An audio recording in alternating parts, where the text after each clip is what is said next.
સાબરકાંઠાના પ્રાંતિજ શહેર ભાજપ પ્રમુખ સ્થાનિક યુવતીને લઈને થયો ફરાર।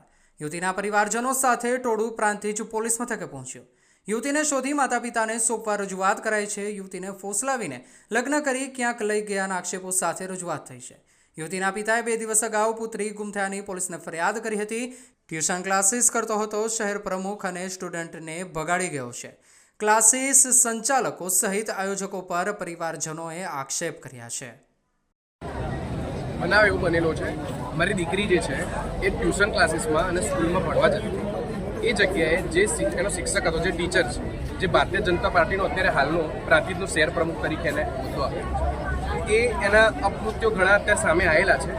એની સામે એનો એક ભોગ બનનાર અત્યારે હાલ અમારી જે દીકરી છે એમાં એ ત્યાં આગળ ટ્યુશન ક્લાસીસમાં જતી હતી। લગભગ 12 મહિનાથી લગભગ 2 વર્ષ સુધીનો ગાળો જે છે એની અંદર એની સાથે શું થયું એ અમને કોઈ આઈડિયા નથી, પણ એ 2 વર્ષના ડ્યુરેશનમાં એને શું બ્રેઇન વોશ કર્યું, શું કર્યું, મેન્ટલ પ્રેશર્સને આ બધું આપ્યું છે।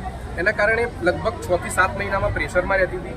ફોન કોલ્સ આ તે એનું બધું બંધ કરી દીધેલું હતું। એને પોતે સરેન્ડર કરી દીધું કે મારી ઉપર કોઈ ખોટું પ્રેશર થાય છે, એ ઘરે ખુલીને કહેતી નથી, એટલે એને પોતાનો ફોન સરેન્ડર કરી દીધો। ફોન સરેન્ડર કર્યો, પણ એને જે કહેવાય કે અમે જ્યારે તપાસ કરી ત્યારે ખબર પડી કે અધર સૂત્રો મારફતે તેને એના ફોન સાથે વાતચીત કરીને કોન્ટેક્ટ કરતો હતો।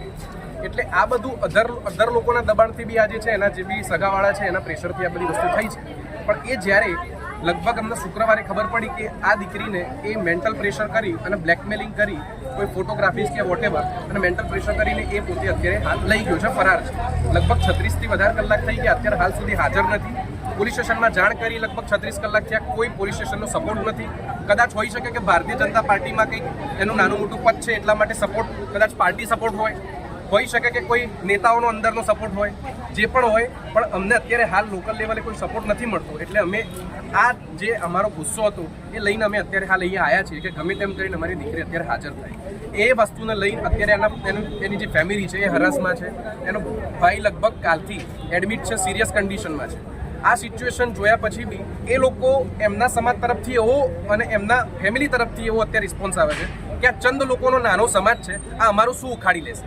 બીજેપીનો સપોર્ટ છે, એટલે જો બીજેપીનો સપોર્ટ હોય અને કોઈ નેતા પોતે જે કહેવાય કે સૌથી પહેલાં કે 24 કલાક દારૂ પી અને એ 24 કલાક ફરતો હોય છે અને એ આખા ગામને ખબર છે, નગરના દરેક વ્યક્તિ જાણે છે, એના કોઈ પણ સાક્ષી તમે કહેશો તો બી મળી જશે, બરાબર। પણ એ વ્યક્તિ જ્યારે આવું ખુલ્લેઆમ કહેતો હોય કે અમે કોઈ પણ બેન દીકરી સાથે ગમે તે કરીએ અને અમારું આ ચંદ લોકોનો સમાજ કંઈ બગાડી ના શકે, તો આની સામે લિટરલી આ સામાજિક રીતે બહુ કલંક છે। અને આના માટે જે પણ ન્યાય મળે એ વહેલી તકે એ દીકરી હાજર થાય અને અમને તરત લેવલે એનો સુપરત થાય અને જે પણ એની સાથે ખોટો બનાવ બન્યો હોય એની સામે જે પગલાં સરકારી હોય એ તાત્કાલિક ધોરણે લેવામાં આવે અને જે ભારતીય જનતા પાર્ટી છે એના જે હોદ્દેદારો છે એ એના પદ અને એની જે બી વસ્તુ હોય એના પર તાત્કાલિક એક્શન લે એવી અમારી વિનંતી છે, એવી અપીલ છે। ભાવેશ। રિપોર્ટર દિનેશ નાયક।